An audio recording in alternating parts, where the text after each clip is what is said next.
나눔가족 여러분 반갑습니다. 오늘 말씀은 다윗의 마지막 말이라는 제목의 시가 소개되고 이어서 다윗의 용사들에 대한 기사가 소개됩니다. 다윗의 마지막 말은 다윗의 집에 대한 확신과 희망을 노래하는 시입니다.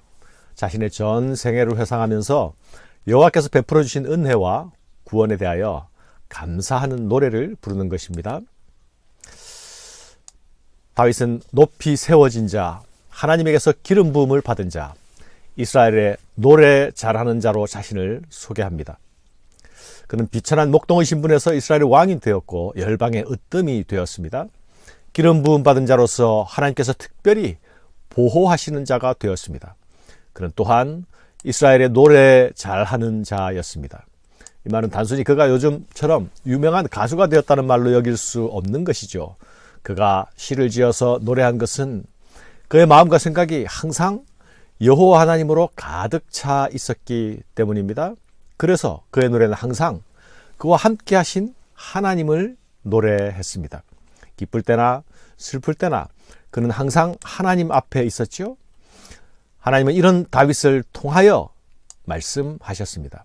여호와의 영이 나를 통하여 말씀하시며 그의 말씀이 내 혀에 있도다. 하나님의 영이 가득한 그를 하나님은 선지자가 되게 하셨습니다. 하나님은 다윗을 통하여 말씀하셨습니다. 선지자는 하나님의 말씀을 전하는 자이죠. 실제로 그가 지은 시들을 통해서 우리는 하나님을 더 깊이 알 수 있게 되었습니다. 이스라엘의 선지자들은 이스라엘의 역사를 두고 하나님께로 돌아오라 외치지 않았습니까? 그러나 다윗은 하나님이 사람께로 나아가는 모습을 보여주었습니다. 하나님이 함께 하시는 사람의 모습을 우리에게 보여주었습니다. 그의 시와 노래를 통해서 오실 메시아가 어떠하실지에 대하여서도 또한 보여주었습니다. 그는 언제나 하나님께 찬양으로 나아가며 감사로 나아갔지요. 때로는 회개의 눈물로 나아가며 부르짖는 간구로 나아갔습니다. 이는 성도들이 하나님 앞으로 나아가야 할 마땅한 모습을 자신의 삶의 노래로 우리에게 들려주고 보여준 것입니다. 오늘 우리 성도들도 하나님께서 내게 주신 것, 하나님께서 내게 보내신 곳, 하나님께서 내게 맡기신 일들을 통해서 우리를 부르신 하나님, 그리고 우리를 보내신 하나님, 그분의 뜻을 보여주고 그분의 얼굴을 드러내고 하나님 나라가 나타나도록 부름을 받았음을 기억해야 하겠습니다. 이스라엘의 하나님이 말씀하시며 이스라엘의 반석이 내게 이르시기를 사람을 공의로 다스리는 자, 하나님을 경외함으로 다스리는 자여. 그는 돋는 해의 아침빛 같고 구름 없는 아침 같고 비 내린 후에 광선으로 땅에서 우미 돋는 새풀 같으니라 하시도다. 내 집이 하나님 앞에 이같이 아니하냐. 하나님이 나와 더불어 영원한 언약을 세우사 만사에 구비하고 견고하게 하셨으니 나의 모든 구원과 나의 모든 소원을 어찌 이루지 아니하시랴. 성경이 다윗의 연약과 실수에 대하여 침묵하지 않고 낱낱이 보도해 주었기 때문에 우리는 다윗의 연약과 실패들을 알고 있습니다. 이는 그도 우리와 같은 연약한 인생이었기 때문이죠. 그러나 동시에 다윗은 자신을 통해 하나님을 닮은 왕을 보여주고 하나님을 닮은 나라를 보여준 인물입니다. 하나님을 공의로 다스리는 자, 하나님을 경외함으로 다스리는 자여. 그를 통해서 하나님의 공의의 통치가 드러났습니다. 하나님 생각으로 가득한 한 사람이 왕이 되어서 하나님을 닮은 왕이 되었습니다. 세상의 통치는 칼의 통치요, 통치자 자신을 위한 통치가 아닙니까? 그러나 그는 공의로 통치하는 나라를 세웠습니다.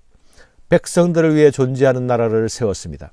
햇살이 골고루 비치고 비가 골고루 내릴 때에 새풀들이 왕성히 자라나는 것처럼 은혜와 공의의 통치가 있는 곳에 백성들은 풍성을 누립니다. 풍요를 누리는 것이죠. 하나님을 경외하는 자에게 하나님을 기쁨을 주십니다. 하나님 경외로 다스려지는 나라에 하나님이 부어주시는 기쁨과 평화가 넘치는 것입니다. 내 집이 하나님 앞에 이같이 아니하냐. 다윗은 약속에 신실하신 하나님께 하나님의 통치를 반영하는 나라가 영원할 것을 확신으로 믿음으로 바라봅니다. 다윗의 나라 이스라엘은 불순종으로 역사 속에서 무너져 갔지 않습니까? 그러나 그 나라의 회복과 완성은 하나님의 영으로 충만한 하나님의 아들 예수 그리스도를 통해서 영원히 서게 됩니다. 의와 공평의 나라, 평강의 나라가 도래하게 되는 것입니다. 사랑하는 여러분, 다윗의 나라는 그와 함께한 사람들의 도움과 동역으로 세워졌습니다. 지금 하나님의 나라도 하나님의 충성스러운 일꾼들을 통해 세워 가십니다. 하나님은 사람을 통하여 일하시는 것입니다. 다윗의 용사들이 소개된 기사에 아름답고 감동적인 에피소드 하나가 소개됩니다. 이 기사는 다윗의 아둘람 시절에 있었던 일로 보입니다. 세 용사가 다윗의 목마름을 해결하기 위하여서 적진을 뚫고 들어가서 베들레헴 성문 곁에 있는 우물을 길어 옵니다. 세 용사는 다윗의 명령을 받은 것이 아닙니다. 그냥 넋두리처럼 우물물을 마시고 싶다는 말이 다윗의 입에서 흘러나왔을 뿐입니다. 그런데 그 말이 들리자마자 마치 세 용사는 명령을 받은 것처럼 적진 속으로 달려 들어갑니다. 아둘람에서 베들레헴까지는 20km나 되는 거리입니다. 그곳으로 가기 위하여서 르바임 골짜기에 진을 치고 있는 블레셋 군대를 통과해야만 했습니다. 세 용사는 목숨의 위험을 마다하지 않고 다윗의 갈증을 해결하기 위해 달려갑니다. 그리고 기어이 그물을 길어 옵니다. 이는 세 용사가 자신들의 용기를 과시하는 만용이 아니지요. 세 용사가 다윗을 얼마나 사랑했는가를 보여주는 용사들의 사랑 이야기입니다. 그들이 다윗의 말과 입의 충성이 아니라 목숨을 던지는 사랑으로 충성했습니다. 우리가 그리스도를 사랑하되 이들처럼 사랑할 수 있으면 좋겠습니다. 명령에 의해 충실히 움직이는 것만 해도 훌륭한 군사가 아닙니까? 그러나 주군의 마음을 헤아려서 자신을 완전히 드리는 것은 군사와 주군이 한 몸이 될 때에만 일어날 수 있는 일입니다. 나보다 주군을 더 사랑할 때에만 나타날 수 있는 모습입니다. 나의 예수 사랑이 이와 같기를 소원합니다.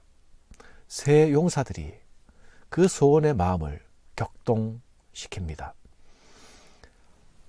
다윗은 목숨을 걸고 또 물을 마시지 않습니다. 아니, 마실 수 없다고 말합니다.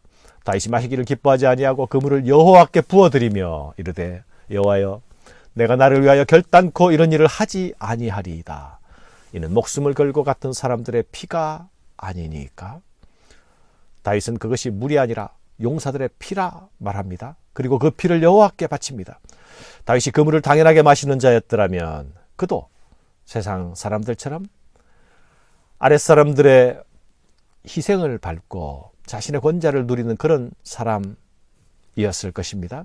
하지만 다윗은 내가 결단코 이런 일을 하지 않겠다 결심하고 고백합니다. 다윗 역시 자신을 목숨보다 사랑했던 세 용사들처럼 그들을, 부하들을 목숨처럼 사랑했습니다. 그들은 서로 목숨을 내어주는 신뢰와 사랑으로 한 몸이 되어 있었습니다. 사랑하는 여러분, 우리의 그리스도를 향한 사랑이 이와 같으면 좋겠습니다. 교회를 향한, 성도들을 향한 사랑이 이와 같으면 정말 좋겠습니다. 감사합니다.